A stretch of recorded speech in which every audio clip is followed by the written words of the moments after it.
Hello dear students, now we are going to discuss about the vector form of Coulomb's law, in which let's start with suppose there are 2 point charges q1 and q2 and their position vectors with respect to the origin are r1 and r2.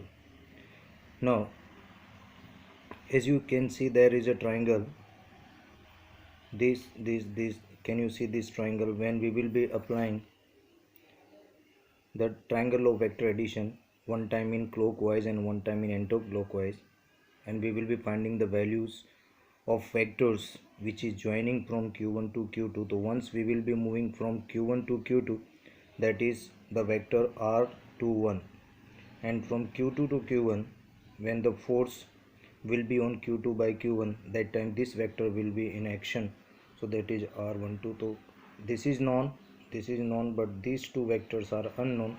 So very first we will find this. How? First we will find this, and for that we will apply the triangle of vector addition. So here you can see vector form Coulomb's law. 2 point charges, their position vectors are r1 and r2 respectively.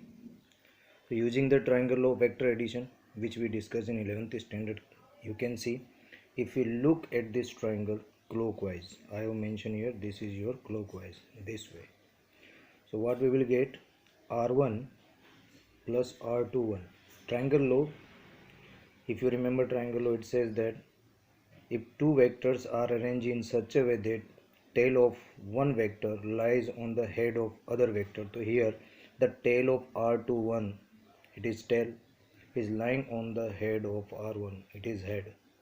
So the resultant of these two will be the third side of the triangle, and this time when we are moving in clockwise direction, you can see the third side will be r2. So it is r1 plus r21 gives me r2 by using the triangle law. From here, because we are looking for r21, it is important to calculate. It will be r2 minus r1. It is r2 minus r1. In textbook it is not shown that how it has come. Directly they have written the values r2 minus r1. Similarly, if we take the modulus, it will be the distance between these two charge q1 and q2, that can be written when we are moving from q1 to q2, can be written as a r, means distance between charge 2 and charge 1 is the modulus of r2 minus r1. Okay.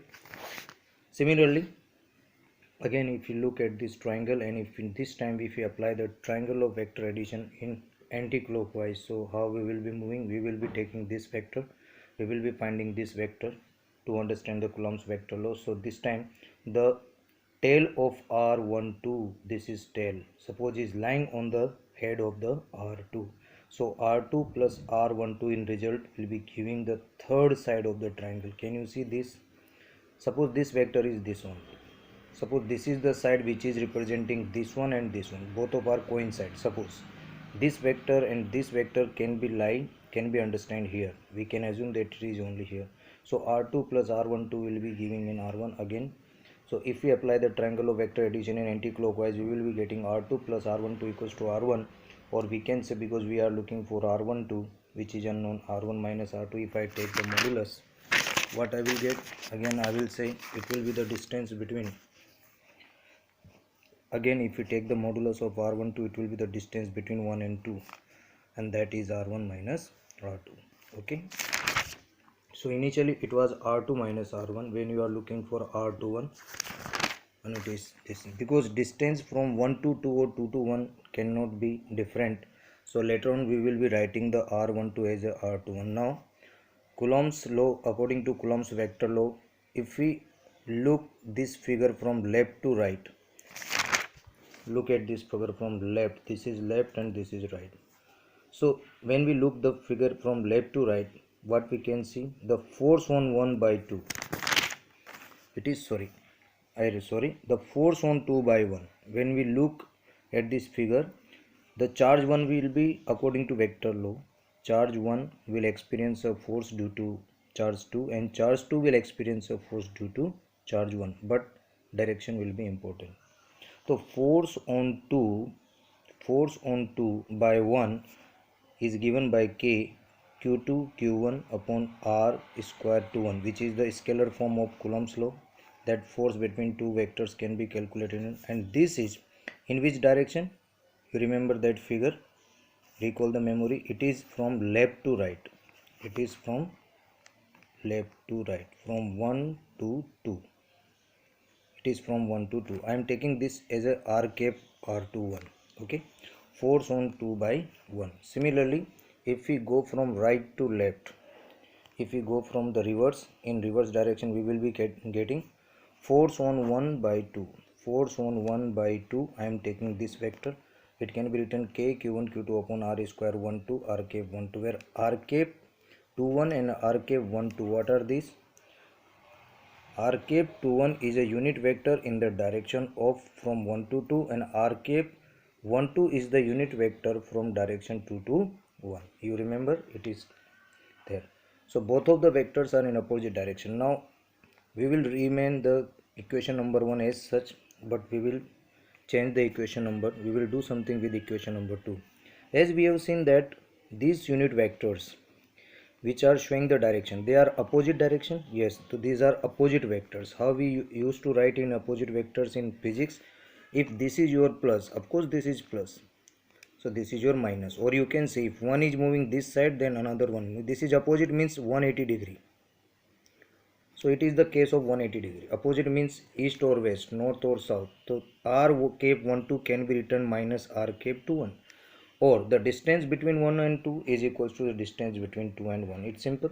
So if we change, look at the equation number 2. Equation number 2, k q1 q2 r square 1 2 equals to r into r cap 1 2.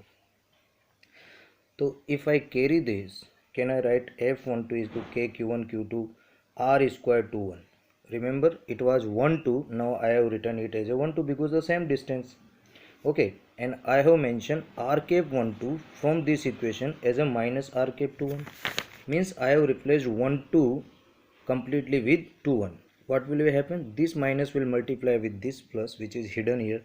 Minus plus will give you result minus, and if you multiply, look at this k q2 q1 upon r square 2 1 r cap. What is this?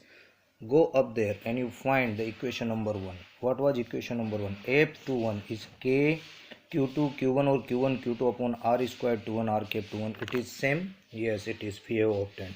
So what we have did here, what the actually Coulomb's vector law is saying, that force on 1 by 2 is equal to the force on 2 by 1, but in opposite direction. Means one is force is applying from left to right, and another force is applying on from right to left. So this is the conclusion of the Coulomb's vector form, or Coulomb's law's vector form. Thank you very much.